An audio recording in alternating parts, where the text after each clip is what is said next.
अस्सलाम वालेकुम। आज का जो हमारा टॉपिक है वो है पॉलिप एंड डायवर्टिकुलोसिस। पहले हम पढ़ेंगे कॉलोनिक पॉलिप्स। इसमें क्या होता है कि हमारे पास दो किस्म के हैं, एक तो नॉन न्यूरोप्लास्टिक होते हैं एंड एडिनोमेटस पॉलिप्स होते हैं।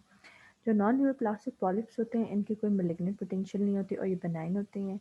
इनमें हाइपरप्लास्टिक जो पॉलिप होते हैं एक तो most common noun neuroplastic polyps में होते हैं और ये स्मॉल और एसिम्प्टोमेटिक रहते हैं और इसके लिए आपको कोई स्पेसिफिक ट्रीटमेंट नहीं चाहिए।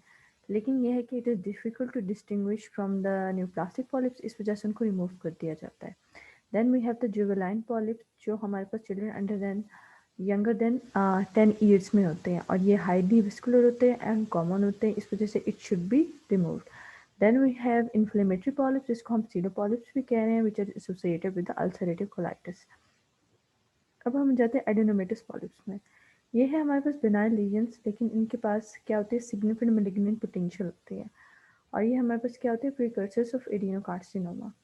अब ये है हमारे पास थ्री टाइप्स ऑफ एडिनोमा होता है। ट्यूबुलर होता है जो मोस्ट कॉमन होता है, लेकिन दीज जिसको मेलिग्नेंसी है। फिर ट्यूबुलोविलस होता है जो इंटरमीडिएट रिस्क होता है इसका। फिर विलस होता है that is the greatest risk of malignancy. अब हम साइंस एंड सिम्टम्स पे आ जाते हैं कि एक तो ये होता है कि जो मोस्ट पॉलिप्स होते हैं they are found in the rectosigmoid region. तो ये आपने याद रखना है इसको। Most patients are asymptomatic. In symptomatic patients rectal bleeding is the most common symptom. ये देखें colon cancer and the polyp. अब हमारे पास यहाँ पे क्या है कि ये तो कॉलॉन कैंसर है, लेकिन यहाँ पे देखें देखो रेक्टोसिग्मॉइड एरिया में मैंने कहा था ना कि कॉलोनिक पॉलिप ज़्यादा कॉमन होते हैं, तो ये देखें हमारे पास यहाँ पे क्या आ गया, कॉलोनिक पॉलिप आ गया। ठीक, इसकी ट्रीटमेंट क्या होता है कि we just have to remove the polyp.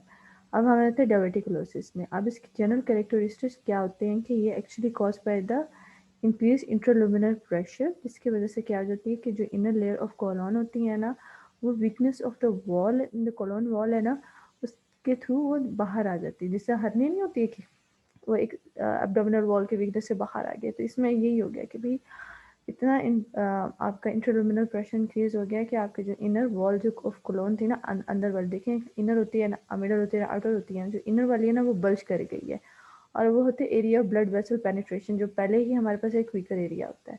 अब जो इंटरल्यूमिनल प्रेशर को इंक्रीज करेगा वही रिस्क फैक्टर है, तो उसमें कॉन्स्टिपेशन हो जाती है, लो फाइबर डाइट होगी, फैमिली हिस्ट्री पॉजिटिव है, इट इंक्रीजेज विथ एज। और मोस्ट कॉमन लोकेशन क्या है, सिग्माइड कोलॉन। पॉलिप्स की क्या था, रेक्टोसिग्मॉइड, इसमें है सिग्माइड कोलॉन। क्लिनिकल फीचर्स में ये हो जाते हैं कि दिस आर यूजुअली एसिम्प्टोमेटिक और इंसिडेंटली डिस्कवर होते हैं। ये painless rectal bleeding up to 40% of the patient हो जाता है। तो हमारे पास हो जाता है ना कि जो most common causes of the lower GI bleed में हमारे पास डायवर्टिकुलोसिस भी एक मेन कॉज है, यानी कि जो उसके फर्स्ट लिस्ट में आते हैं, ये आप इंशाल्लाह आगे पढ़ेंगे।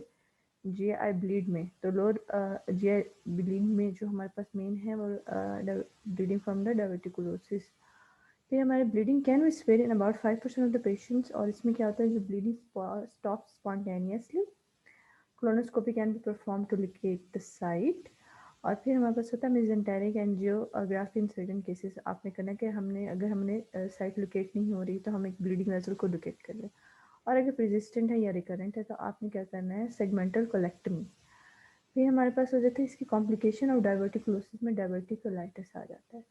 ये 15 to 25% ऑफ द पेशेंट हो जाता है। इसमें क्या होता है कि जब आपकी फीसिस इम्पैक्ट हो जाती है उस डायवर्टिकुलम में, तो उससे क्या होता है जो फिकल मटेरियल है वो इरोजन करती है, माइक्रो परफोरेशन कर देती है।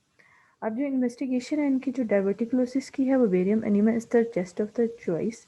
लेकिन डायवर्टिकुलाइटिस में आपके पास इन्फेक्शन हुआ है, आपके जो इंटेस्टाइन है ये सारे इतनी इन्फ्लेम्ड हुई है, इन्फेक्टेड हुई है, माइक्रो परफोरेशन हो गई है, तो अगर आप उसको बेरियम एनीमा या कुछ और करेंगे इन्वेसिव टेस्ट या कोलोनोस्कोपी करेंगे तो वो चीज़ जो है परफोरेट हो जाएगी आपका कोलोना। तो CT scan is the test of the choice, यानी कि नॉन इन्वेसिव टेस्ट करना है। और इसकी ट्रीटमेंट क्या हो जाती है कि आपने इसके, क्योंकि ये एक इन्फेक्शन है, इन्फ्लेमेशन है, अगर अनकॉम्प्लिकेटेड है तो आपने आईवी एंटीबायोटिक्स देनी है और एनपीओ पे रखना, बाउल रेस्ट पे। आईवी फ्लूइड्स देनी है हमने माइल्ड एपिसोड में, अगर पेशेंट रिलायबल है और उसकी कोई मॉर्बिड कंडीशन नहीं है। लेकिन अगर परसिस्ट फॉर 3 to 4 days है तो we will do study resection of the involve segment. Antibiotics continued for 7 to 10 days आपने करना होता है। After successful treatment about 1/3 has recurrence और surgery recommend for recurrent episodes. फिर जो कॉम्प्लिकेटेड डायवर्टिकुलाइटिस होती है, इसमें हमारे पास सर्जरी इंडिकेटेड होती है कि आपने उसके अफेक्टेड एरिया को रिमूव करना होता है। और दैट्स ऑल फॉर नाउ।